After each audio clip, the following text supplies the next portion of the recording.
आज दोपहर को एयर इंडिया की फ्लाइट संख्या AI 171 दुर्घटनाग्रस्त हुई और कई पैसेंजर इसके अंदर हताहत होने की संभावनाएं हैं। इस घटना से पूरा देश क्षुब्ध है और पूरा देश एक साथ पूर्ण संवेदनाओं के साथ ये जो दुर्भाग्यपूर्ण हादसे में पैसेंजर हताहत हुए हैं, इनके परिजनों के साथ खड़ा है। सबसे पहले मैं भारत सरकार, गुजरात सरकार, भारत सरकार के प्रधानमंत्री जी और गुजरात सरकार की ओर से भी जो लोग हताहत हुए हैं, इनके परिजनों के प्रति गहरी संवेदना व्यक्त करता हूं। 10 ही मिनटों में हादसे के भारत सरकार के पास सूचना पहुंची।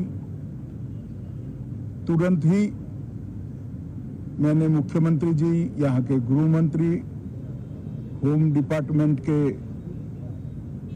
Control room, civil aviation department, civil aviation मंत्री, सभी से संपर्क किया। प्रधानमंत्री जी का भी तुरंत ही फोन आ गया और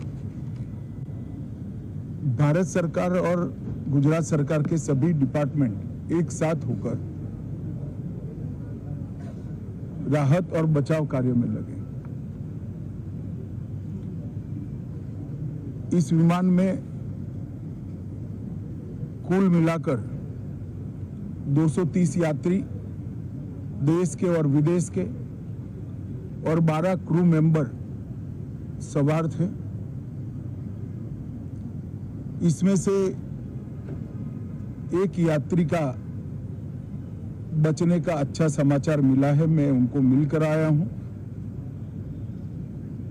मृत्यु का आंकड़ा तो DNA परीक्षण और यात्रियों की पहचान के बाद ही अथॉरिटी अधिकृत रूप से घोषित करेगी, मगर जो यात्री बचा है उसको मैं मिलकर आया हूं। घटना के तुरंत बाद गुजरात सरकार ने बहुत त्वरा से डिजास्टर मैनेजमेंट की सारी इकाइयों को अलर्ट करते हुए, चाहे हेल्थ डिपार्टमेंट हो, चाहे फायर ब्रिगेड हो, चाहे पुलिस विभाग हो, भारत सरकार की भी CAPF को संपर्क कर सभी ने एक साथ मिलकर राहत और बचाव का कार्य चालू किया।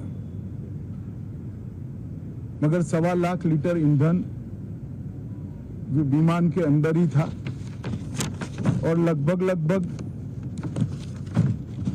गर्मी तापमान इतना ऊंचा हो गया कि किसी को बचाने की मौका ही नहीं मिला।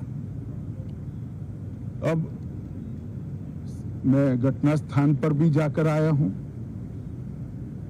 सारे यात्रियों के मृतदेह को बाहर निकालने का काम लगभग समाप्त हो चुका है। जितने यात्रियों के परिजन यहां पहुंच चुके हैं, वो सबका DNA लेने की कार्यवाही भी 2-3 घंटों में समाप्त हो जाएगी। विदेश में जिनके परिजन हैं, उनको सूचना देने की कार्यवाही समाप्त हो चुकी है और जैसे ही पहुंचते हैं उनके भी DNA सैंपल लिए जाएंगे और मृतदेहों की पहचान के लिए जितने मृतदेह मिले हैं, इनके भी DNA सैंपल लेने की कार्यवाही समाप्त हो चुकी है। गुजरात में ही लगभग 1000 के आसपास DNA टेस्ट करने पड़ेंगे। ये सभी टेस्ट करने की क्षमता गुजरात में विकसित है तो डीएनए टेस्टिंग के लिए कहीं गुजरात के बाहर जाने की जरूरत नहीं पड़ेगी। गुजरात की एफएसएल और नेशनल फॉरेंसिक साइंस यूनिवर्सिटी